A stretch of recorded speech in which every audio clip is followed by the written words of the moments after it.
नमस्कार, आप देख रहे हैं के न्यूज। मैं हूं आपके साथ सूरी चौहान। देवभूमि के दंगल में आपका स्वागत है और आज बात दंगल में जनता रही घबरा और नदियां लांग रही सीमाएं।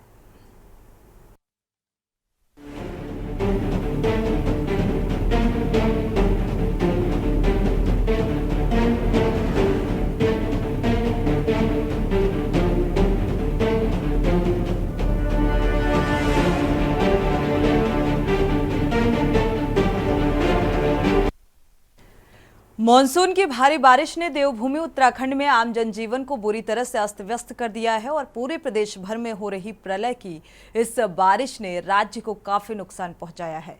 भारी बारिश की वजह से एक ओर जहां राज्य की 250 से ज्यादा सड़कें प्रभावित चल रही हैं, तो वहीं दूसरी ओर टिहरी की घनसाली में देर रात को घर में सो रही मां और बेटी की भूस्खलन के मलबे में दबकर मौत हो गई। टिहरी गढ़वाल में भूस्खलन की चपेट में आने से तिनगढ़ गांव को प्रशासन ने खाली करा दिया है। गांव में 50 परिवारों को राहत शिविर में शिफ्ट किया जा चुका है और सीएम पुष्कर सिंह धामी ने टिहरी जिलाधिकारी को प्रभावितों को बेहतर सुविधाएं देने उपलब्ध कराने के निर्देश दिए हैं।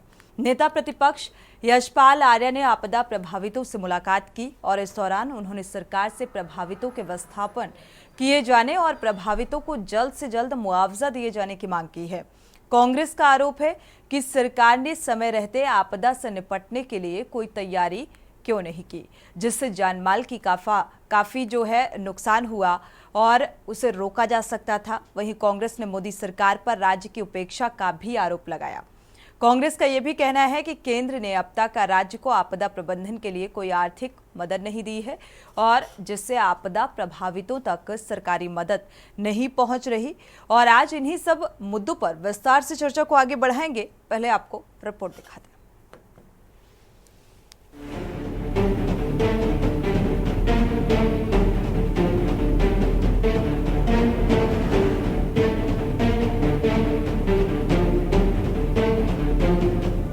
उत्तराखंड में आफत की बारिश का कहर लगातार जारी है।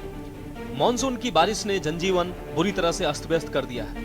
ये हालात ऐसे समय पर हैं जब राज्य में चारधाम और कांवड़ यात्रा चल रही है, जिसके कारण पुलिस प्रशासन की परेशानियां और भी ज्यादा बढ़ गई हैं। वहीं टिहरी जिले में भारी नुकसान हुआ है, जहां घनसाली में तौली तिनगढ़ गांव में मां बेटी की मलबे में दबकर मौत हो गई। वहीं आनन फानन में प्रशासन ने पूरे गाँव को खाली कराया है। बताया जा रहा है कि 50 से 55 परिवारों को राहत शिविर में शिफ्ट किया गया है। वहीं जिला प्रशासन ने तौली और तिनगढ़ गांव को आपदाग्रस्त घोषित कर विस्थापन की कार्रवाई शुरू कर दी है। इस बीच घनसाली विधायक शक्तिलाल शाह को जनता की नाराजगी का भी सामना करना पड़ रहा है। नाराज लोगों ने उन्हें वापस भागने पर मजबूर कर दिया।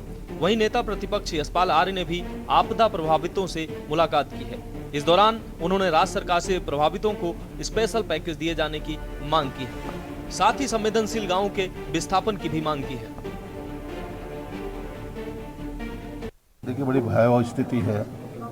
सब कुछ खत्म तबाह सा हो गया है और तिनगढ़ गांव तो जहाँ पर 50-55 परिवार की आबादी है, पूरी तरह नेस्ता नाबूद हो चुका है।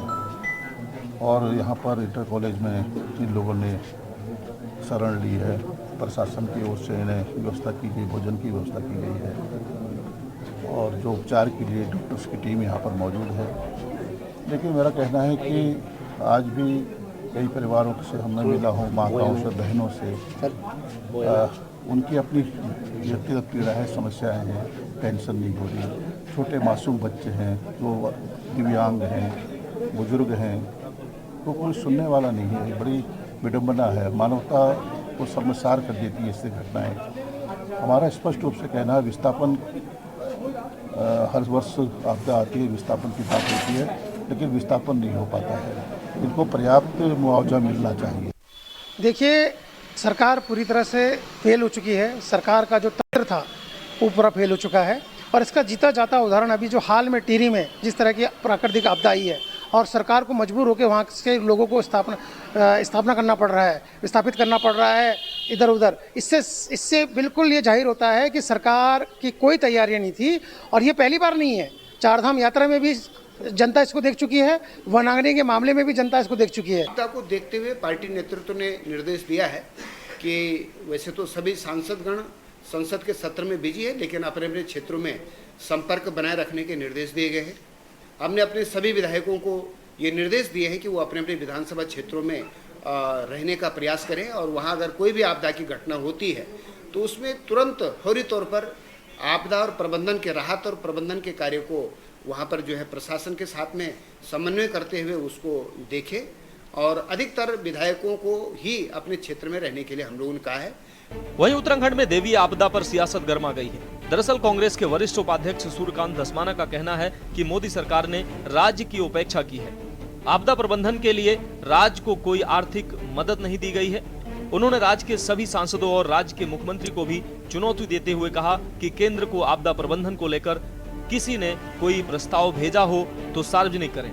वहीं कांग्रेस ने राहत शिविरों में रह रहे लोगों की फोटो और वीडियो वायरल करने पर भी सवाल खड़े किए हैं। इस बीच मौसम विभाग ने आने वाले दिनों में भी भारी बारिश का रेड अलर्ट जारी किया है। आज अगर बात कर लें 29 तारीख आपकी जुलाई की हो गई तो 3 दिन अभी हमारे जुलाई के और है, 3 से 4 दिन जो है, तो इसमें जो है देखेंगे 29, 30, 31 ये 3 दिन अगर बात कर लें जुलाई में और फिर 1 तारीख अगस्त में, तो उसमें भी बारिश जो है ये 3 से 4 दिन में भी अच्छी है। अगर पीक देखें तो इसमें जो है 30 और 31 को रहने वाला है, तो 30 और 31 को ज़्यादा एक्टिविटी है। आज अगर मैं देखूं तो ज़्यादातर जगहों में हालांकि हल्की से मध्यम बारिश हो रहेगी और भारी या बहुत भारी वर्षा की बात करें तो आज हमने ऑरेंज अलर्ट में देहरादून को रखा है। बाकी इसके अलावा टेहरी, पौड़ी, नैनीताल, चंपावत है या बागेश्वर है, इनमें हैवी रेन इक्का दुक्का जगहों में आज के लिए रखी गई है। बाकी डिस्ट्रिक्ट में बात करें तो वहाँ वार्निंग नहीं है। हाँ, ये कि जो मॉडरेट रेन्स है या इंटेंस स्पेल है 2-3 सेंटीमीटर 4 सेंटीमीटर तक की विदिन आवर मिलना, इस तरह का वो चीज़ें इक्का दुक्का जरूर देखने को मिलेंगी। जाके देखिए ना दावा, आप सैया चले जाइए ना, जिसका बच्चा मरा है मासूम, ये दावे कर रहे हैं। देहरादून जनपद है और देहरादून सैया हाईवे में जिस प्रकार से रास्ता रुका और उसके कारण एक बच्चे की मौत हो गई, जिस प्रकार से चमोली जनपद में तमाम जगहों पर लगातार पिछले 20 दिनों से पूरे रास्ते बंद हैं। वहाँ जाकर देखिए ना, केदारनाथ में जहाँ बोल्डर गिरने से 3 यात्रियों की मौत हो गई, वहाँ जाके देखिए गौरीकुंड में जहाँ 200 मीटर सड़क गायब हो गई, वहाँ जाके देखिए पूरे यमुनोत्री क्षेत्र में, घनसाली में वहाँ जाइए, टिहरी में जाइए जहाँ माँ बेटी दब करके मर गए। पूरे पहाड़ में तबाही मची हुई है और ये केवल अखबार में दावे कर रहे हैं, ये बयानों में दावे कर रहे हैं, ये मीटिंग में दावे कर रहे हैं। इन्हें शर्म आनी चाहिए। सारे प्रभारी मंत्रियों को अपने अपने जनपदों में होना चाहिए था आपदा प्रभावित। कहाँ ये लोग है? बहुत संवेदनहीनता का परिचय देता हुआ ये कृत्य है। शासन प्रशासन जिस भी संलिप्त अधिकारियों के द्वारा ये किया गया है, माननीय मुख्यमंत्री जी से मैं कहना चाहती हूँ, मैं हाथ जोड़कर निवेदन करना चाहती हूँ कि ये ना करिए। ये लोग मजबूरी में राहत शिविरों में इन्होंने शरण ली है। ये कोई भिखारी नहीं है, ये कोई अनएम्प्लॉयड लोग नहीं है, बेरोजगार लोग नहीं है। वो तो प्रकृति की आधी मार और आधी मार आपके शासन प्रशासन की है जो ये लोग राहत शिविर में पहुंचे हैं। समय रहते इनके घर खाली करवा लिए गए होते। आज जिस तरह से ये इन लोगों की खाते हुए फोटो वायरल आपका प्रशासन कर रहा है, वो निश्चित रूप से 24 साल उत्तराखंड को बने हुए हो गए हैं, किसी सरकार ने किसी आपदा में ये काम नहीं किया। कुल मिलाकर उत्तराखंड में हो रही मानसून की भारी बारिश ने जान माल का काफी नुकसान किया है। वहीं गंगा, भागीरथी समेत सभी नदियां उफान पर हैं। साथ ही तमाम घाट जलमग्न हो गए हैं। वहीं मौसम विभाग ने भी आने वाले दिनों में भी भारी बारिश की चेतावनी जारी की है। ऐसे में सरकार को चाहिए कि वह समय रहते उचित इंतजाम करें ताकि नुकसान को कम किया जा सके। Uttarakhand desk report. भूमि के दंगल में वापसी करते हैं और आज जिक्र व्यवस्थाओं को लेकर, और विपक्ष सवाल उठा रहा है क्योंकि ये स्थिति अक्सर देखने को मिलती है। उत्तराखंड की जो भौगोलिक स्थिति है उसको अगर देखा जाए तो यहाँ पर प्राकृतिक आपदाएं कभी भी सामने आ सकती हैं और इसका दंश उत्तराखंड वासी झेलते हैं। इसी को लेकर विस्तार से चर्चा को आगे बढ़ाते हैं, परिचय करा देते हैं। मेहमान जुड़ चुके हैं, संजीव वर्मा जी हैं बीजेपी से, आपका बहुत बहुत स्वागत है इस चर्चा में शामिल होने के लिए। कांग्रेस से अमेंद्र बिष्ट जी हैं, आपका बहुत बहुत स्वागत इस चर्चा में शामिल होने के लिए। पीसी थपलियाल जी हैं यूकेडी से, आपका भी स्वागत। उदित घड़ियाल जी हैं समाज सेवी, आपका भी बहुत बहुत स्वागत इस चर्चा में शामिल होने के लिए। और वरिष्ठ पत्रकार कुलदीप राणा जी हैं, आप सभी मेहमानों का बहुत बहुत स्वागत। शुरुआत संजीव वर्मा जी से आज करेंगे। संजीव वर्मा जी, क्योंकि अगर देखा जाए उत्तराखंड में उत्तराखंड में अक्सर, हालांकि ये कोई पहला ऐसा नहीं है कि प्राकृतिक आपदाएं जो हैं वो पहली बार आ रही हैं, और सरकार को इस बात का आभास भी होता है, उसको पता होता है कि स्थितियां क्या बनने वाली हैं, और नहीं पता तो क्या इस बात का आकलन नहीं किया गया? कितनी संवेदनशील है सरकार? अनम्यूट करिएगा संजीव जी।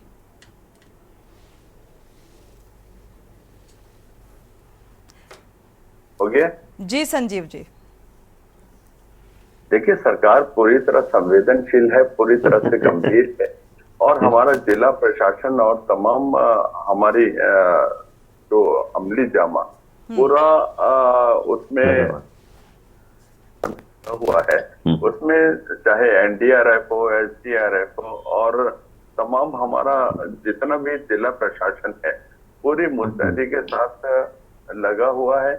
तमाम जो भी राहत शिविर हैं उनके, संजीव जी, अच्छी बात है, जब कोई आपदा आती है, घटना घटित हो जाती है, तो राहत शिविर इसी लिहाज से लगाए जाते हैं। फिर 50 परिवारों को वहां पर शिफ्ट कर दिया गया, उसका जिक्र हम पहले ही कर चुके हैं, तो इन सब बातों का जिक्र करने की जरूरत नहीं है आपको। आप ये बताइए कि सरकार पहले से कितना तैयार थी, कितनी तैयारियां थी आपकी?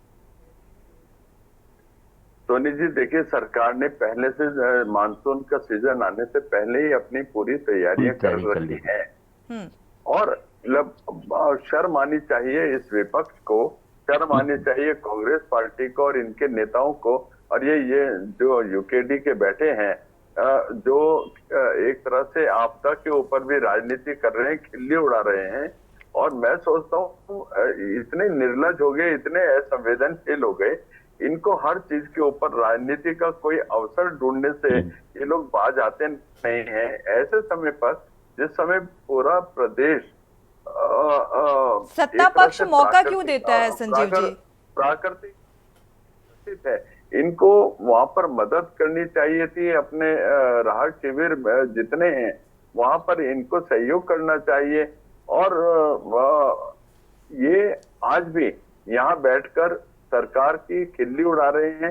और मैं सोचता हूँ एक असंवेदनशीलता की पराकाष्ठा कांग्रेस पार्टी के अंदर इस समय देखने को मिल रही है।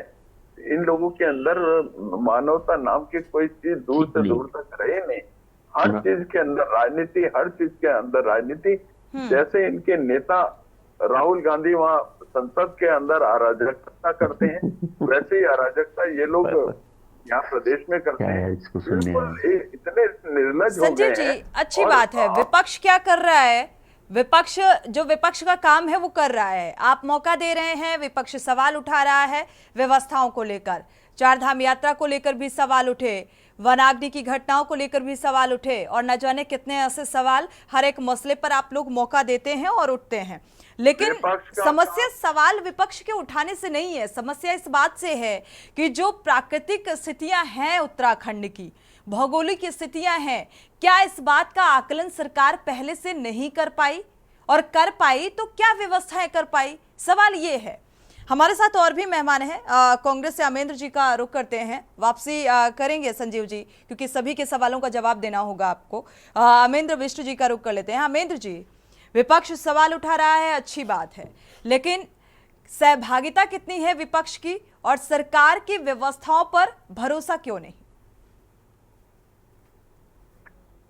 हम तो पहले दिन से ही कह रहे हैं, मानसून के आने से पहले ही कह रहे हैं कि जितनी भी आपदा, क्योंकि पहाड़ में आपदाएं कोई नई बात नहीं है, हर वर्ष आती है, तो पहले से इस बात के लिए सरकार को कहते रहे हैं कि इसकी तैयारी कर लीजिए। हमने उस दिन भी कहा जिस दिन आपदा प्रबंधन विभाग के दर्जनों अधिकारियों ने इस्तीफा देकर के विभाग ही छोड़ दिया। हमने उस दिन भी कहा जिस दिन आपदा प्रबंधन विभाग के सचिव ने इस्तीफा दे दिया। हमने उस दिन भी कहा जब आपदा प्रबंधन विभाग, जब मानसून आ चुका था और आपदा प्रबंधन में नए विभाग की तैनाती कर दी थी।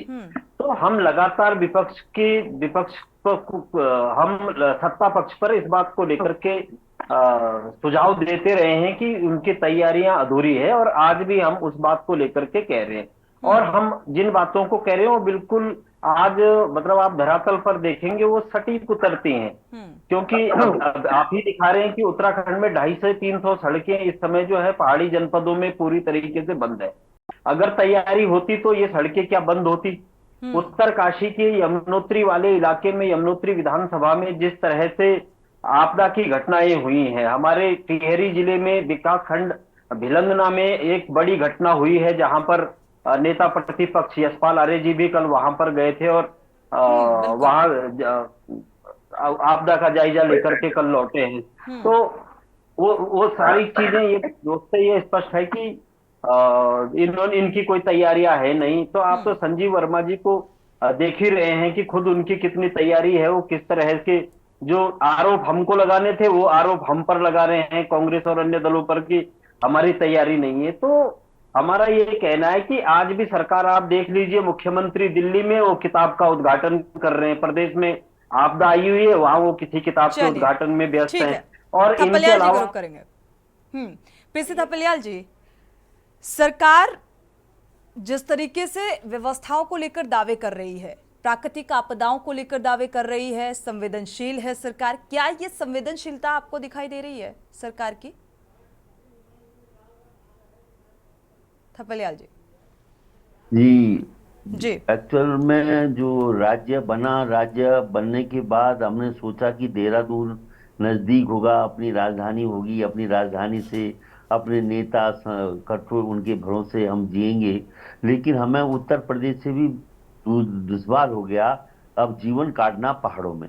ये जो तमाशा की राजनीति है, जो पैनी नजर वाली राजनीति ने हमें बर्बाद करके रख दिया है।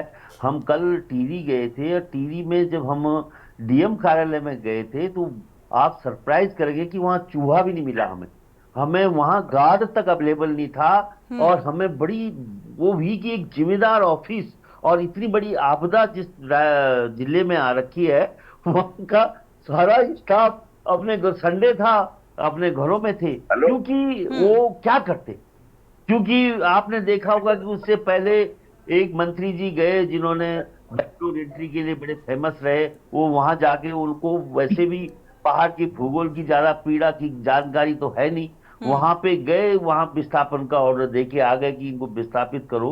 लेकिन हम लोग कभी भी विस्थापित नहीं होते। हमारी संस्कृति और संस्कारों में जो हमारा भाईचारा, हमारा हर गांव 2 गांवों से जुड़ा हुआ रहता है। अगर एक गांव में आपदा आती है तो दूसरा गांव अपना हाथ आगे करके हमें सहारा देता है। हम कालांतर से हमें जीना आता है इस आपदा के साथ। लेकिन अब पैनी नजर वाली राजनीति आ गई है। दिल्ली से वो जो प्रभारी मंत्री है वो वहां पीड़ितों को बोल रहा कि दिल्ली से मुख्यमंत्री टाइम टू टाइम रिपोर्ट ले रहा है, बिल्कुल चिंता मत करो, पूरी पैनी नजर है दिल्ली से उसकी। यहाँ उसकी चिंता ये थी कि मैं किस तरह से कांवड़ियों पे फूल बरसाऊं। हमारा जो राज्य का जो धन है उसको बेस्ट करने के लिए ये जो इन्होंने ये राजनीति कर रखी है, कांवड़ियों की राजनीति, इनके लिए कांवड़ियों की राजनीति हमारी आपदाओं से बहुत आगे है। इनके लिए क्योंकि वहां पहाड़ के लोगों को बेबस करके उनको वोट ले लेते हैं, लेकिन उनके जीवन की जो स्थिति दिन प्रतिदिन बद से बदतर हो रही है, उसके लिए यही जिम्मेदार है, जिनको समझने के लिए जनता अभी धीरे धीरे समझेगी। क्योंकि अभी वो ये सोच रहे हैं, ये सच बोल रहे हैं, ये सचमुच इनकी पैनी नजर है, सचमुच इनको पीड़ा है। लेकिन वास्तव में जो हम इनके नजदीक रहते हैं, हम देखते हैं कि किस तरह से आप लोग यहाँ पे देखिए कि बीजेपी का प्रवक्ता कितना गंभीर है, कैसी बातें कर रहा है, कैसे वो गाड़ी चला रहा है, उसको कोई मतलब ही नहीं इस डिस्कशन से। तो ऐसे गाली देने के लिए नंबर 1 है, कहीं पे भी जाओ। लेकिन इन लोगों ने इस राज्य को बर्बादी की ओर धकेल दिया है। अब भगवान शिव को भी, बाबा केदार को भी जो बेचने जा रहे हैं, उसका भी व्यापार करने जा रहे हैं। जो लोग पूरे जो हमारा ताना बाना है धार्मिक, तो हमारी व्यक्तिगत जिंदगी को क्या ये कहीं सुधार पाएंगे, इनसे हमें कोई आशा नहीं है। निश्चित रूप से बाहर का आदमी इनसे पूरी तरह से विमुख हो गया है और इनके झूठ बोलने से, इनके नकली नौटंकी से हम बहुत अजीज हो चुके हैं।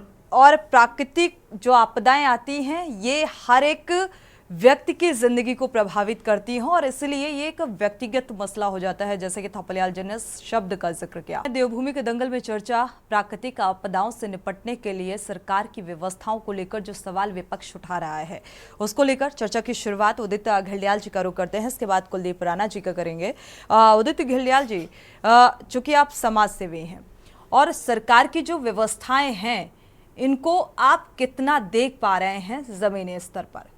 क्या सरकार की संवेदनशीलता आपको नजर आती है अगर एक जागरूक और जिम्मेदार समाज सेवी हैं?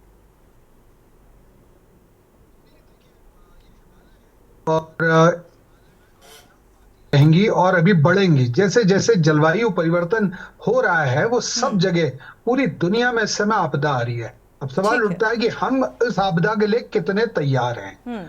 हमने अभी 2 डॉपलर लगाए, बड़े डॉपलर लगाए जो कि वेदर डॉपलर्स हैं, लेकिन उससे काम नहीं होने वाला। हमें हर घाटी में चाहिए डॉपलर, 10 तो चाहिए गढ़वाल में और 10 चाहिए कुमाऊं में। ये जो बादल फटने की प्रक्रिया अब जो चालू हुई है पिछले कुछ सालों से ज्यादा हुई है। तो इससे क्या हो रहा है कि आपकी तैयारी, आपको पता तो है नहीं कि कहां बादल फटेगा और कहां पर अचानक कुछ हो जाएगा। सरकार को क्या करना चाहिए? ये हर सरकार को करना चाहिए, तो वर्तमान को तो ज्यादा करना चाहिए। मैं बार बार कहता हूं कि मोदी जी से आप बहुत कुछ ले सकते हैं उत्तराखंड के लिए, लेकिन उसकी तैयारी होनी चाहिए। तैयारी क्या होनी चाहिए? गांव के स्तर पे आपके पास एक्स फोर्सेस वाले बहुत सारे जवान हैं जो शॉर्ट सर्विस से आए हैं, जो रिटायर होके आए हैं। वो लोग एक्सपर्ट हैं, उनको ट्रेनिंग मिली है। गांव के युवा हैं, उनको ट्रेनिंग मिली है। हम लोग आपदा की टीम गांव-गांव टीम बना सकते हैं, हर 2 गांव के बीच में टीम बना सकते हैं। हम उनको इक्विपमेंट दे सकते हैं, हम टेक्नोलॉजी का इस्तेमाल कर सकते हैं, ताकि आप अगर जैसे डॉक्टर मैंने ये कहा सुझाव राज्य सरकार तक पहुंचाने की कोशिश की गई आप लोगों के द्वारा? ये तो हर बार हमने कहा है, हम लोग हर बार कह रहे हैं कि एक तो डॉपलर, मैंने कई बार डिबेट्स में कहा डॉपलर्स की संख्या बढ़ाइए, डॉपलर्स को घाटी में लगाइए। ये जो लैंसडाउन में लगाए या मुक्तेश्वर में लगाए, ये तो ऊपर के सतह को देख रहा है। आपके बादल फट रहे हैं गांव के सतह पे, तो गांव के सतह पे तो कोई भी सरकार नहीं तैयारी कर पाएगी। तैयारी क्या करना है? ग्रामीणों को आपको ट्रेनिंग देनी है कि जैसे ही आपदा आए टेक्नोलॉजी का इस्तेमाल करना है। आपको ये डॉपलर लगा के ये तुरंत आपको आधा घंटा पहले वार्निंग दे देगा कि ये 200 मीटर में, 2 किलोमीटर में, 1 किलोमीटर में बादल फट सकता है, यह फटने वाला है। यह पूरी दुनिया में इस्तेमाल हो रहा है। अमेरिका में टोर्नाडो में करते हैं वो लोग, जापान में वो लोग करने लगे। लेकिन जब बड़ी आपदा आती है तो फिर तो सुनामी जब आई तो जापान का भी फेल हो गया मामला। मेरा कहना यह है कि हमारे यहाँ ये अगर ऐसे ही चलता रहा तो जो पलायन चल रहा है ना, उसकी आप गति देखिएगा गांव से। जिस हिसाब से ये हमारी बेचारी एक महिला और बच्चे गए और गए, कई तबाह हर आपदा में जाते हैं। अगर ये गति ऐसे ही रही और हम तैयारी, तो हम पलायन होते हुए देखेंगे और वो बड़ा दुखद है हमारे लिए। बिल्कुल। डेवलप अगर शहरों की बात करें, जो शहरी क्षेत्र होते हैं वहां पर विकास की रफ्तार पर फोकस किया जाता है सरकारों की तरफ से भी। कुलदीप राणा जी, आपका रुख करेंगे। और ग्रामीण क्षेत्रों को देखा जाए तो क्यों ऐसे छोड़ दिया जाता है जहां पर ये पता है कि यहां पर ऐसी सिचुएशन, विकराल सिचुएशन, बादल फटने की समस्या ज्यादा हो सकती है? और आपदा जैसे मसले पर क्या राजनीति होनी चाहिए? सरकार की व्यवस्थाओं को लेकर हर बार सवाल खड़े होते हैं, क्यों? देखिए सोनी, आपने अच्छा सवाल पूछा और ये बढ़िया सवाल था कि इसमें राजनीति होनी चाहिए या नहीं होनी चाहिए। देखिए सोनी, हमें ये समझना होगा कि उत्तराखंड में जो हम हिमालयी राज्य हैं, हमारे साथ खासकर जो भारत वाला हिस्सा है, जो यूरोपियन एरिया है और एशियन एरिया है, इसमें जो हमारे पर्वतों का निर्माण है वो बहुत सॉफ्ट रॉक में हुआ है। और ये एक बड़ा कारण है कि जब भी थोड़ी बहुत बारिश होती है तो यहाँ से सिल्ट और लैंडस्लाइड की जैसी घटनाएं बढ़ने लगती हैं और ये एक बड़े एरिया को प्रभावित करती हैं। बिल्कुल ठीक है। विगत कुछ सालों में हमने देखा कि पहाड़ी परिक्षेत्रों में बारिश का जो फॉर्मेट था वो बदल गया है। चीजें पहले के मुकाबले अब एक नए तरीके से देखने को मिल रही हैं। ठीक। और क्लाउड बर्स्ट जैसी घटनाएं, जिसमें बादल फटने जैसी घटनाएं अब ज्यादा होने लगी हैं। बिल्कुल। तो ऐसे में अब जो राज्य सरकार की जिम्मेदारियां हैं, क्योंकि उत्तराखंड राज्य ने 2013 की सबसे विकराल आपदा देखी है, जो देश की ही नहीं दुनिया की सबसे विकराल आपदाओं में रहा है। ठीक है। और ये राज्य उससे गुजरा है। इस राज्य का प्रत्येक नागरिक, प्रत्येक अधिकारी, प्रत्येक राजनीतिज्ञ उससे गुजरा है। अब आप ये तय नहीं कर सकते हैं कि किस जगह पर, कहां, कब, कौन सी जगह पर आपदा आएगी, कौन सी जगह पर क्लाउड बर्स्ट होगा या कौन सी जगह पर लैंडस्लाइड जैसी घटनाएं होंगी। आप उन घटनाओं के लिए अपने आप को तैयार कर सकते हो कि अगर ये घटना घटती है तो इसके बाद हमारा फर्स्ट रिस्पॉन्स क्या होना चाहिए। ठीक है। हालांकि उत्तराखंड सरकार ने इस तरह की रिस्पॉन्स को लेकर के मुख्यमंत्री पुष्कर धामी ने कई बैठकें की और बरसात से पहले भी इसकी तैयारियां की, लेकिन कहीं ना कहीं देखने में आ रहा है कि उनसे कुछ चूक हुई है। एक बड़ी चूक ये रही कि जहां वो आपदा को लेकर बैठक करते रहे, वहां वो ये पढ़ने में, ये समझने में फेल साबित हुए कि उन्हीं के आपदा प्रबंधन विभाग के भीतर कितनी बड़ी आपदा आई हुई है। उनके डिपार्टमेंट के अधिकांश कर्मचारी अचानक छोड़ के चले गए। ऐसी क्या जरूरत आन पड़ी कि आपको बरसात से एक सप्ताह पहले ही आपके अपना आपदा प्रबंधन सचिव को हटाना पड़ा, उनको बदलना पड़ा आपको। ठीक है। तो जो एक सेट फॉर्मेट होता है, जब आप उसमें से बदल करके एक नई चीज को लाते हैं तो उसको एडजस्ट करने में समय लगता है। वही चीजें अभी देखने को मिल रही हैं। ठीक है। यहां एक बड़ी समस्या हमारे राज्य के साथ ये रही, चाहे इसमें दोनों सरकारें जिम्मेदार हैं, कि ऐसा नहीं है कि उत्तराखंड बनने के बाद ही आपदाएं आ रही हैं, आपदाएं पहले से रही हैं। हमारे पास यूकॉस्ट और यूसर्क जैसा डिपार्टमेंट है, जहां हम वैज्ञानिक दृष्टिकोण से सैटेलाइट के माध्यम से अपने भूगर्भीय अध्ययन करते रहते हैं।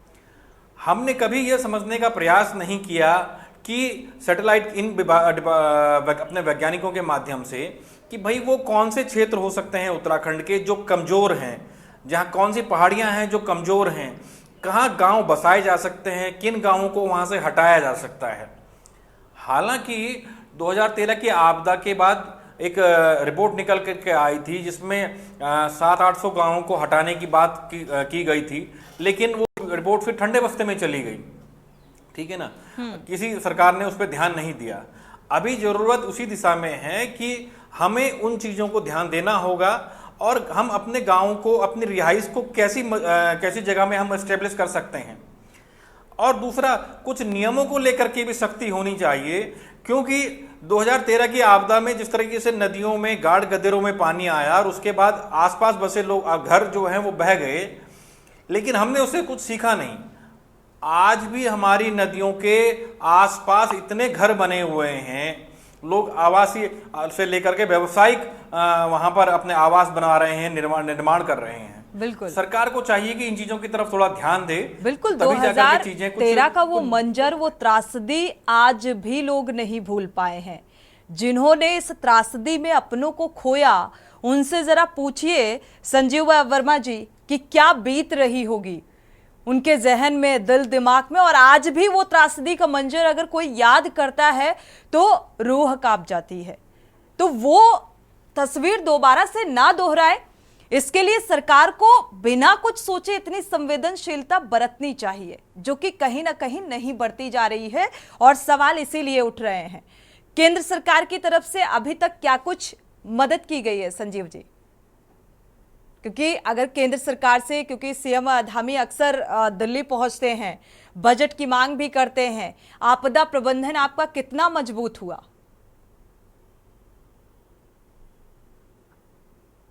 अनम्यूट करिएगा।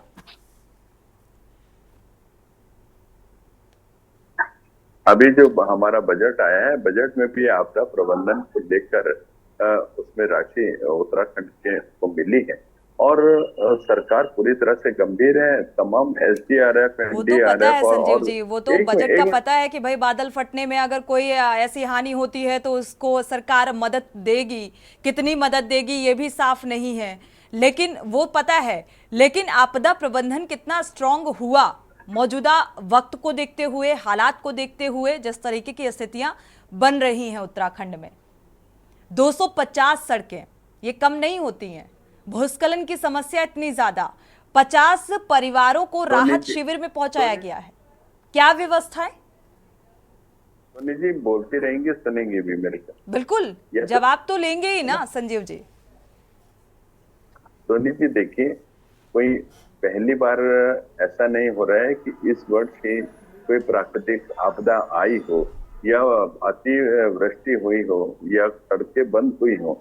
ये हर मानसून सीजन में हर बार होता है और विषय ये है, हर बार होता तो है लेकिन सरकार उसको कितनी गंभीरता से उसको फेस करती है, उसका निराकरण के लिए काम कर रही है, ये महत्वपूर्ण विषय है और हमारी सरकार इसके ऊपर लगातार काम कर रही है। चाहे आपदा शिविर की बात हो, चाहे राहत देने की बात हो, चाहे जहां पर अतिवृष्टि हुई ऐसी जगह पर लोगों को सुरक्षित स्थान पर भेजने की बात हो, और जिन लोगों के भूस्खलन की वजह से बहुत ज्यादा नुकसान हो गया है, घर और तमाम उनके इस्टेब्लिशमेंट जिनके डिस्टर्ब हो गए हैं या क्षतिग्रस्त हो गए हैं, उनको राहत देने के लिए भी सरकार लगातार काम कर रही है। किंतु मैं ऐसे समय पर मैं अपने विपक्षी मित्रों से भी इस बात का एक आग्रह करता हूँ, ये समय राजनीति संजीव करने जी का अभी नहीं है। कितना अच्छा सजेशन दिया था जो समाज सेवी हमारे साथ जुड़े हुए हैं, उदित घड़ियाल जी, आपने अगर उनकी बात सुनी हो तो बहुत बेहतर सजेशन उन्होंने दिया। और मुझे लगता है इतना तो सोचने की क्षमता सरकार के पास भी है कि हमारे राज्य की क्या स्थिति है और हमें किस तरीके से काम करना चाहिए। आप कह रहे हैं कि हमारी सरकार बहुत संवेदनशील है, बहुत अच्छे से काम कर रही है, और वर्तमान में स्थितियां क्या हैं? जो नदी के किनारे बस्ती है, क्या उन बस्तियों को हटाया गया है, चिन्हित किया गया है?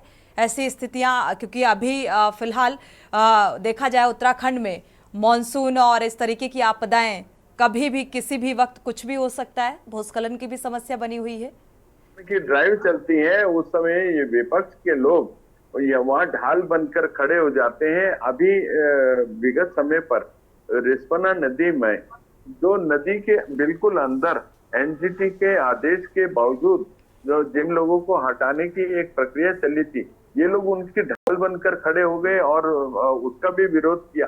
अब रिस्पना नदी जो यहाँ की एक जो अपना बड़ा विकराल रूप भी धारण करती है, ऐसे समय में जिन लोगों ने बिल्कुल नदी के अंदर अपना आशियाना बना रखा है, और ऐसे समय पे जो बाढ़ से वो लोग क्षतिग्रस्त होते हैं, जान माल की कहीं हानि होती है। अमरेंद्र जी, क्या विपक्ष के कुछ अपने लोग थे क्या वहां पे जो ढाल बनकर विपक्ष खड़ा हो गया था? कार्यों की ढाल बनकर खड़े हुए थे। ठीक है संजीव जी जवाब लेते हैं। अमरेंद्र जी से सवाल है। अमरेंद्र जी, नहीं लेनी होगी। ठीक है अमरेंद्र जी। जी अमरेंद्र जी। संजीव भाई जी संजीव भाई ने जो सवाल उठाया मैं उसका जवाब देना चाहता हूँ। उन्होंने कहा कि विपक्षी पार्टी के लोग जब अतिक्रमण की ड्राइव चल रही होती है तो वहां पर उनके समर्थन में खड़े हो जाते हैं। संजीव भाई से सवाल पूछिएगा पर वो जवाब देंगे कि एनजीटी का जो आदेश है उसको लेकर के कौन सी सरकार है जो अध्यादेश लेकर के आई उसको रोकने के लिए, और अब विस्तार पे विस्तार दे रही है ताकि वो अतिक्रमण हटाया ना जाए। वो किसकी सरकार है? वो इन्हीं की सरकार है जिस सरकार के ये प्रवक्ता बनने फिर रहे हैं। पहली बात। दूसरी बात ये कह रहे हैं कि आपदाओं पर राजनीति न करे। अरे राजनीति कौन कर रहा है आपदाओं पर? क्या आपदाओं की तैयारियों को लेकर के बात करना राजनीति है? क्या यदि कहीं आपदा पीड़ितों को लेकर के व्यवस्थाएं ठीक से नहीं बन रही हैं तो क्या उनका सवाल पूछना क्या राजनीति है? अगर उत्तराखंड राज्य के पहाड़ी जनपदों की 250 सड़कें रिकॉर्ड में इस समय बंद हैं तो क्या ये राजनीति है? तो अगर हम कोई भी व्यवस्था की बात तो ये राजनीति हो रही है। हमारी सरकार में जितनी सड़कें बंद हुई, किसी भी सड़क को 24 घंटे से लेकर 72 घंटे के अंदर, 36 घंटे और मैक्सिमम 72 घंटे के अंदर पूरी तरह से बोल दिया गया, पूरी तरह से दुरुस्त कर दिया गया। और वही कांग्रेस की जो पूर्व की सरकार, ठीक है अमरेंद्र जी की बात पूरी हो जाए। संजीव जी रुकेगा जरा, अमरेंद्र जी की बात पूरी हो जाए। समय पर एक एक हफ्ते तक 10-10 दिन तक सड़कें पूरी तरह बाधित रहती थी। चलिए, ये लोग जब से सुध भारतीय नहीं जनता लेते पार्टी थे सत्ता में और- आई है और तो सारे इतने झंडे गैर- गाड़ दिए हैं गैर भारतीय जनता जिम्मेदार पार्टी लोग ने। थे। ठीक है, अमरेंद्र जी बात पूरी कर लीजिए। देते थे। मैं समझता हूँ इन लोगों को तो कतई शर्म ये नहीं आती, हर चीज के ऊपर राजनीति करते। मेरे भाई, ये राजनीति करने का अवसर नहीं है, ये राजनीति करने का विषय बिल्कुल। नहीं है। अमरेंद्र जी उत्तराखंड सजेशन दे आपदा है, दीजिए, सजेशन दीजिए कि आपदा जैसी स्थिति से कैसे निपटा जा सकता है, सरकार को क्या करना चाहिए, राज्य सरकार को?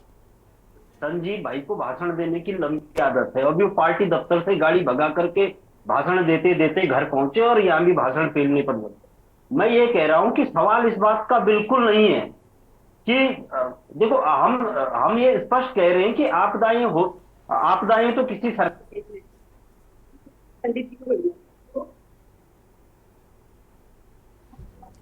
अमरेंद्र जी आपकी आवाज नहीं मिल पा रही है, थपलियाल जी का रुख कर लेते हैं। व्यवस्था मैं एक चीज कहना चाहता हूं कि यहाँ पे जिस तरह से भारतीय जनता पार्टी के प्रवक्ता कह रहे हैं कि आपदा का पैसा बजट में मिल गया है जी, तो कितनी दुख की बात है कि अगर उनको पूछा जाए कितना मिल गया, कहाँ मिला है, किधर मिला, तो शायद इसका जवाब नहीं दे पाएंगे, क्योंकि बजट में अभी तक कोई पैसा अलॉट नहीं हुआ है। हाँ, ये कहा गया है कि उत्तराखंड को आपदा के लिए पैसा दिया जाएगा। दूसरी बात ये है कि जो ये कह रहे हैं यहाँ पे कि साहब अपोजिशन दीवार बन के जब हम कि वो साफ कर रहे थे रिस्पना नदी के किनारे, तो इनको ये इंसानियत रूप में भी इनको ये नहीं मालूम कि वो जो छोटे बिलखते बच्चे, गरीब परिवार के बच्चे हैं, क्या सरकार को सोचना नहीं चाहिए कि कहाँ रहेंगे? ये लोग कह रहे थे, जो रोक रहे थे, बोल रहे थे तुम हटाओ। एक तरफ तो तुम अध्यादेश से अध्यादेश निकालते रहे हो अभी तक, और अचानक तुम बजट की माफी जाते हो और एक जगह में उनको उखाड़ के फेंकते हो। सरकार नहीं हटा रही, सोचना चाहिए। एनजीटी हटा रही है, क्या इनको नहीं हटा रही है? कोर्ट, अरे एनजीटी ये नहीं बोल रहे कि ये कोर्ट का आदेश है, आपको जानकारी होनी चाहिए। अरे कोर्ट का आदेश है, लेकिन एक मानवता होती है भाई, मानवता। अरे मानवता के आधार पे उनको सरकार तो कहीं हटा ही नहीं, सरकार तो है ही नहीं उसके बीच में कहीं। अरे अभी साहब तो उसे क्या समझाया नहीं श्रीमान जी, आपको ये जानकारी व्यक्ति को हम ये बोल तो। रहे हैं कि जब मैं अगर सरकार में हूंगा तो मैं सबसे पहले उन लोगों की सोचूंगा जिनको मैं कहां पे स्थापित करूं, मैं हटाऊंगा उन स्ट्रक्चर, वहां से अवैध कंस्ट्रक्शन को हटाऊंगा। लेकिन सेम टाइम में ये सरकार की दायित्व होता है, सरकार का दायित्व होता है कि इस राज्य की भूगोल में जो कोई रह रहे हैं उनकी चिंताएं करना सरकार का जिम्मेदारी होती है। और अगर 4 करोड़ आवास दिए हैं हमारी सरकार ने पूरे देश भर में, आपको जानकारी होनी चाहिए। अब इनकी झूठी सरकार जो है, गरीब परिवारों झूठी सरकार ने इस समय पूरा केदार में लोगों को असहाय छोड़ा हुआ है। संजीव जी, ठीक है, पीएम आवास मुहैया कराए गए, कितने लोगों को कराए गए, लेकिन जो देखा जाए जिनकी बस्तियां उजाड़ी जाती हैं, क्या उनको वो आवास मुहैया कराए गए? इसका जवाब है क्या आपके पास? जी, मुझसे थपलियाल जी, आपकी बात पूरी हो चुकी? जी संजीव जी, आप चूंकि जवाब दे रहे थे थपलियाल जी की बात का, और आपने कहा कि भाई इतने पीएम आवास जो हैं वो मुहैया कराए गए, गरीबों को अलॉट हुए, तो कितने ऐसे लोगों को जिनके घर जो नदी किनारे बसे हैं, बस्तियां जिनकी उजाड़ी गई, उनमें से कुछ नाम शामिल हैं क्या जिनको पीएम आवास उपलब्ध हुआ? सोनी जी, देखिए 56,000 आवास उत्तराखंड में पीएम आवास निधि के तहत नहीं, टोटल आप बता रहे हैं ना? इसका पूरा आंकड़ा है हमारे पास, पूरा आंकड़ा है। और जितने गरीब हैं उनको आवास देने का काम हमारी सरकार लगातार कर रही है। और आगे वो आवास मिल किससे रहे हैं? वाकई क्या जरूरतमंदों को मिल रहे हैं? आंकड़े तो हैं, कागजी आंकड़े भारतीय जनता पार्टी बहुत अच्छे से मेंटेन करती है। खैर, उदित घिल्डियाल जी का रुख कर लेते हैं। उदित घिल्डियाल जी, चूंकि स्थितियां और सरकार की कार्यशैली को लेकर सवाल उठाए जा रहे हैं और लगातार ये कहा जाता है कि भाई प्रधानमंत्री नरेंद्र मोदी के दिल के बेहद करीब है, यहाँ की स्थितियां जो हैं केंद्र सरकार को भी बखूबी पता है, तो सरकार की संवेदनशीलता पे इसलिए भी सवाल उठ रहे हैं। अभी जो 250 सड़कें, भूस्खलन, 50 परिवारों को राहत शिविर में पहुंचाया गया। उनके लिए किस तरीके की व्यवस्थाएं हैं या सरकार को और कितनी यहां पर व्यवस्थाएं चाक चौबंद करनी चाहिए और कितना आकलन, क्या ग्रामीण क्षेत्रों में कोई टीम पहुंची आपदा प्रबंधन की जो ये आकलन कर सके कि हाँ यहां पर ऐसी स्थितियां हैं, यहां पर और बेहतर करने की जरूरत है, ऐसी कोई कवायद आप देख पाए? सोनी जी, आपदा प्रबंधन टीम है क्या? आपदा प्रबंधन टीम में जो जाते असेसमेंट करने जाते हैं वो पटवारी हो गए, तहसीलदार हो गए, नायब तहसीलदार हो गए, ये लोग अपना जो एक प्रारूप बना हुआ है सरकार का उस हिसाब से फॉर्म भरते हैं, बनाते हैं कि यहाँ ये डैमेज हो गया। मेरा कहना ये, हम लोग बार बार ये चीज सरकार को कह रहे हैं कि आपदा बहुत गंभीर मुद्दा है उत्तराखंड के लिए और आने वाले वर्षों में और ज्यादा ये बढ़ेगी। अभी आप देखिए एक सड़क है दुगड्डा से कोटद्वार के बीच पे, उसका कहीं चौड़ीकरण का काम नहीं हुआ है, कहीं खोदी नहीं गई है, लेकिन तमाम जगह वो टूट गई है, वो स्वतः टूट गई है अपने आप। ये असेसमेंट जो होना है, जो राणा जी ने कहा था कि हमें सैटेलाइट से असेसमेंट करना है, हमारे लिए बहुत जरूरी है कि आपदा प्रबंधन में सचिव तो रहे लेकिन नीचे सारे टेक्निकल प्रोफेशनल लोग रहे ग्राउंड लेवल तक, ताकि आप देखिए सरकारी तंत्र में पता चला पटवारी जी वहां चले गए, तहसीलदार साहब वहां चले गए, सबके अपने अपने बहुत सारे, कोई वीआईपी आ गया मूवमेंट, इन सब से हटकर आपदा प्रबंधन की टीम को तैयार करना पड़ेगा। आपके पास आईआईटी रुड़की है और भी बहुत सारे हैं आपके पास, हमारे टेक्निकल टीम के लिए यूकॉस्ट है, यूसेक है, सबके सब है, लेकिन इसके लिए सरकार को बहुत गंभीरता से बैठना पड़ेगा। और अभी क्योंकि नरेंद्र मोदी जी प्रधानमंत्री है, उनका एक विशेष लगाव है, तो मैं तो कहूंगा कि जिसका भी विशेष लगाव प्रधानमंत्री हो और उसका उत्तराखंड के, तो उसके लिए तो बिल्कुल उनके तो चरणों में लौट जाना चाहिए सरकार को कि लाइए हमें पैसा दीजिए, आप मुआवजा दीजिए। आप 1 लाख मुआवजे से नहीं चलेगा, वो बहुत गरीब है जिनका घर टूट रहा है, जो वो दिखता है कि मकान है लेकिन वो गरीब है असल में। मुआवजा राशि आपकी ज्यादा होनी चाहिए। आप जब किसानों सब जगह आप किसानों को तो 4 गुना 6 गुना मुआवजा दे सकते हैं, लेकिन घर को टूटने पे मुआवजा पूछिए कितना मिलता है। तो वो मुआवजा राशि आपको बढ़ानी पड़ेगी, आपको लोकल स्तर पे युवाओं को ट्रेनिंग देनी पड़ेगी आपदा की, इससे पहले कि आपदा की टीम आए, कहीं दूर दूरस्थ गांव में कुछ हुआ है तो उसके लिए कौन पहुंचेगा? एसडीआरएफ, एनडीआरएफ, इनको बहुत समय लगता है, रोडें बंद हो जाती हैं, हेलीकॉप्टर नहीं उड़ पाते, तो कौन देगा प्राथमिक जो इमरजेंसी की सर्विसेज होती हैं? उसके लिए आपको फौज, ये थपलियाल जी बैठे हैं, ये बता सकते हैं कितने फौजी हैं हर गांव में, इनको ट्रेनिंग दिया जा सकती है, इक्विपमेंट दिए जा सकते हैं। तो सरकार को गंभीर होना पड़ेगा।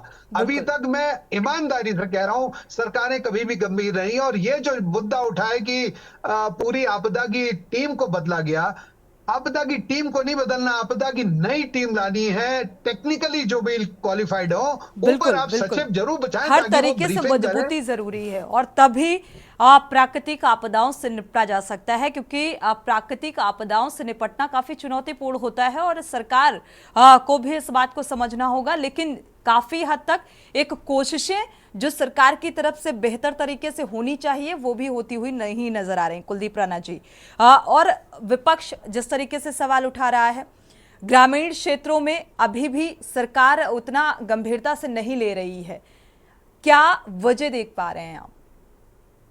क्यों गंभीर नहीं है सरकार?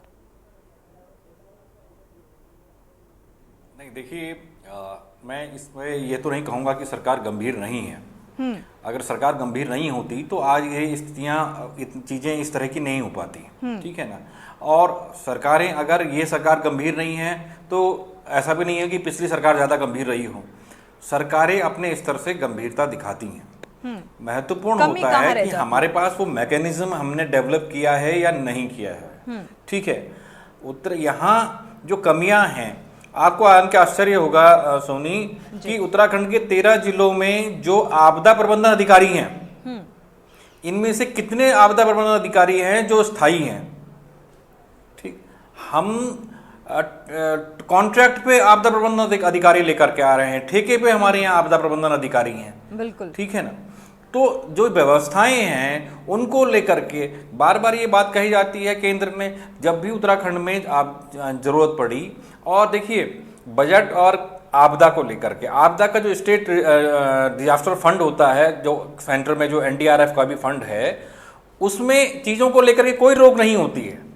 जितनी बड़ी आपदा होगी, जितनी ज़्यादा जरूरत होगी, वहां से पैसा उस तरह का आवंटन किया जा सकता है। आप किसी बजट में ये व्यवस्था नहीं कर सकते कि इतने इस बार इस प्रदेश में इतनी बड़ी आपदा आने वाली है, इसलिए इसके लिए पहले से पैसा रख दें।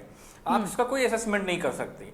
लेकिन हाँ, इतना जरूर है कि हमारी व्यवस्थाओं ने, हमारी सरकारों ने उस गंभीरता से, उस तकनीकी रूप से 2013 के बाद खासकर, क्योंकि 2013 के बाद हम लोग बहुत सारे तकनीकी रूप से बहुत ज़्यादा सक्षम हुए हैं, हमारे पास संसाधन भी बढ़े हैं। लेकिन एक जो मैकेनिज्म होना चाहिए, जो व्यवस्था होनी चाहिए, और ये अभी उदित जी ने बड़ी अच्छी बात कही कि हमारे पास जो टेक्निकल टीम होनी चाहिए, ग्राउंड लेवल तक टेक्निकल टीम।